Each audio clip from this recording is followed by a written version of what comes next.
Kat Kerr claims that there are both unicorns and pegasi in heaven, but let's take a closer look at these creatures. The Pegasus is a creature of Greek mythology. According to Wikipedia, Pegasus is a child of the Olympian god Poseidon. He was foaled by the Gorgon Medusa upon her death when the hero Perseus decapitated her. Pegasus is the brother of Chrysaor and the uncle of Geryon. Greco-Roman poets wrote about the ascent of Pegasus to heaven after his birth and his subsequent submission to Zeus, king of the gods, who instructed him to bring lightning and thunder from Olympus. While unlike the unicorn, the Pegasus is never referred to in the Bible, and even the use of unicorn is only found in the King James. And honestly, I have to question the use of that word, because the King James Bible also substituted Passover with Easter in Acts 12, 1-4. Not just that, but nobody knows what a unicorn could have actually been back then. Some say it was simply a one-horned rhinoceros, or a type of wild ox as the Hebrew name suggests. It may very well not even be a horse with a horn, as we automatically think a unicorn to be today.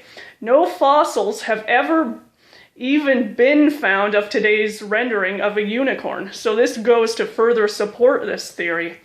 Apparently, if you get an old 1828 Noah Webster's dictionary, which is the very first edition dictionary that Webster came out with about 200 years ago, and look up the word unicorn, it says unicorn, an animal with one horn, the monoceros. This name is often applied to the rhinoceros.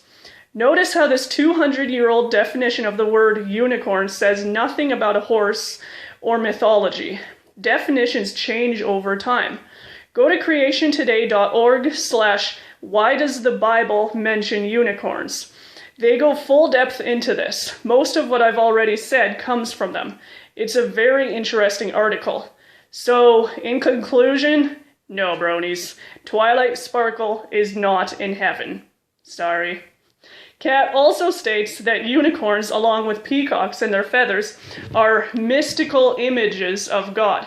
Nowhere, and I mean nowhere in Scripture, are we told anything about anything like this, let alone having these images in our homes. In fact, God says the complete opposite when he tells us to make no image of any creature, either in heaven or on the earth.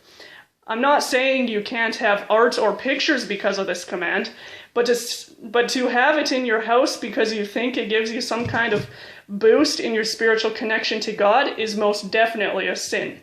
Kat says that when people wear these images, they are marking themselves and telling God that they want to know him. So yes, by Kat's own words, it pretty much is a spiritual boost. And it is why you often see these images in her videos. And if these really are God's mystical images, then how far should we take this? I mean, technically, that means that eyes themselves, excuse me, would be a mystical image. Am I supposed to start putting eyes all over my house? Maybe I should even get a tattoo of an eye on my ankle. Oh, wait, I know this story. So, Kat Kerr wants us to become VFD members. Honestly, don't even ask me how this video turned from an analysis of pegasi, unicorns, and mystical images to a series of unfortunate events. Obviously, it's time to end this video.